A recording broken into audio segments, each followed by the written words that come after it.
रंजन नाम का आदमी कहता है कि मेरी पत्नी ज्योति, जब उसको दरोगा बनना था तो उसने कहा था कि 10 लाख रुपया रिश्वत लगेगा, 10 लाख में सेंटर मैनेज हो जाएगा और हम दरोगा बन जाएंगे।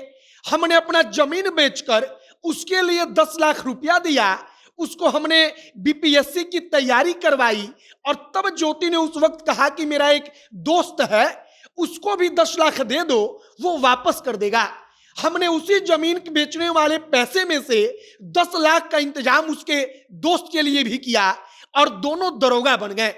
अब पति कहता है कि जब पत्नी दरोगा बन गई तो उसको हमने एक दिन देखा कि उसी दोस्त के साथ वो मोटरसाइकिल से घूम रही है और जब हमने उसको देखा तो इस बात को लेकर नोकझोंक हुई।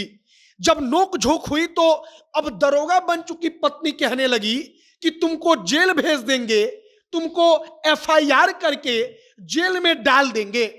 अब पति कह रहा है कि मेरा 10 साल का एक बेटा है, वो 10 साल का बेटा कहता है कि जब पापा नहीं रहते थे तो मम्मी हमको लेकर सोमेश्वर सर के घर पर जाती थी और वहां पर जाकर हमको अलग कमरे में सुलाती थी और खुद दूसरे कमरे में सोती थी। और इन तमाम बातों को लेकर पति कहता है कि अब हम क्या करें, अब पुलिस कुछ कर सकती है तो करे, और यही कहानी आपको हम आगे सुनाएंगे। बाकी नमस्कार, मेरा नाम है मोहित कुमार सिंह और आप जनता जंक्शन देख रहे हैं। पूरा का पूरा मामला मुजफ्फरपुर का है। लड़की का नाम ज्योति है और लड़के का नाम प्रेम रंजन है। अब प्रेम रंजन और ज्योति की कहानी दशकों पुरानी है, मतलब कि साल 2005 में दोनों की दोस्ती होती है। साल 2009 में दिल्ली में भाग कर जाकर दोनों शादी कर लेते हैं, मतलब कि प्रेम विवाह होता है, लव मैरिज होता है प्रेम रंजन और ज्योति का। अब प्रेम विवाह लव मैरिज के बाद ज्योति कहती है कि हमको बीपीएससी की तैयारी करनी है। उस वक्त पर पति तैयार हो जाता है, बीपीएससी की तैयारी कराता है। इसके बाद पति प्रेम रंजन कहता है कि 2013 में हमारा बेटा हो गया। 2016 में बीपीएससी का कोचिंग जो हमारी पत्नी मतलब कि ज्योति थी वो मुजफ्फरपुर में करने लगी और 2016 में जब वो मुजफ्फरपुर में बीपीएससी की कोचिंग करने लगी तो वहीं पर एक सोमेश्वर नाम का आदमी था, उससे उसकी दोस्ती हुई।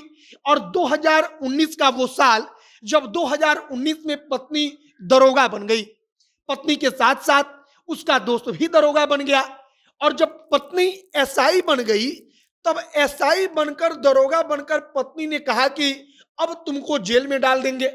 अब इसके पीछे की कहानी वह बताता है कि जब परीक्षा करना था, देना था, तब उसने 20 लाख रुपया हमसे लिया। 10 लाख उसने बोला कि हमको चाहिए, क्यों, तो 10 लाख हमको चाहिए सेंटर मैनेज करने के लिए और 10 लाख और हमको चाहिए क्योंकि मेरा दोस्त है वो तुमको पैसा लौटा देगा, उसका भी पैसा दे दो रिश्वत। और तमाम चीजों को लेकर वो 20 लाख रुपया लेती है। अब पैसा जमीन बेचकर पति देता है ज्योति को। अब दरोगा बनकर एक दिन पति देखता है कि उसकी पत्नी अपने दोस्त के साथ बाइक पर घूम रही है। अब प्रेम रंजन इस बात को लेकर आपत्ति जताता है, तब दोनों में नोकझोंक होती है, लड़ाई झगड़ा शुरू होती है। और इसके बाद पत्नी कहती है प्रेम रंजन के मुताबिक कि अब तुमको हम जेल में डालेंगे और तुमको हम आगे जेल में तुम्हारी जिंदगी को गुजरवाएंगे। अब इन तमाम चीजों को लेकर जो प्रेम रंजन है वो अपने 10 साल के बेटे को सामने लाकर सुनाता है। कहता है प्रेम रंजन की पूछिए 10 साल का मेरा बेटा क्या कहता है। और बेटा कहता है कि पापा जब नहीं रहते थे तो मम्मी हमको लेकर चली जाती थी, कहां पर, तो अपने दोस्त के घर पर जिसको वो सोमेश्वर सर कहता है। और कहता है कि वहां पर जब हम जाते थे तो मम्मी हमको अलग कमरे में सुला देती थी और खुद रात को दूसरे जगह पर रहती थी। अब इन तमाम चीजों को लेकर पति प्रेम रंजन कहता है कि सरकार, प्रशासन, पुलिस इस बात का फैसला करे। और सबसे बड़ी बात पति कहता है कि सेंटर मैनेज करने के लिए 10 लाख रुपया ज्योति ने लिया, हमने जमीन बेचकर वो रुपया दिया। और इन तमाम चीजों को लेकर अब सोशल मीडिया पर लोग शेयर भी कर रहे हैं कि उत्तर प्रदेश वाली ज्योति मौर्य की कहानी अभी फीकी क्या पड़ी कि बिहार के मुजफ्फरपुर की ज्योति आई, जिस ज्योति के ऊपर भी आरोप यही लगा कि दरोगा बनी तो दरोगा बनकर कह रही है कि अब पति को जेल में डाल देंगे। अब आगे क्या कुछ होता है, पुलिस इस मामले में क्या कुछ करती है, क्या कोई कानूनी कार्रवाई होती है? इन तमाम चीजों पर हमारी नजर बनी हुई है। आपकी क्या प्रतिक्रिया इन तमाम प्रकार के जो मामले आ रहे हैं उस पर, उसे कमेंट बॉक्स में लिखकर बताइएगा। तमाम खबरों के लिए हमारे साथ बने रहिएगा। वीडियो यहीं पर समाप्त करते हैं। कैमरे से विशाल खड़े हैं और मैं मोहित कुमार सिंह। बहुत बहुत धन्यवाद।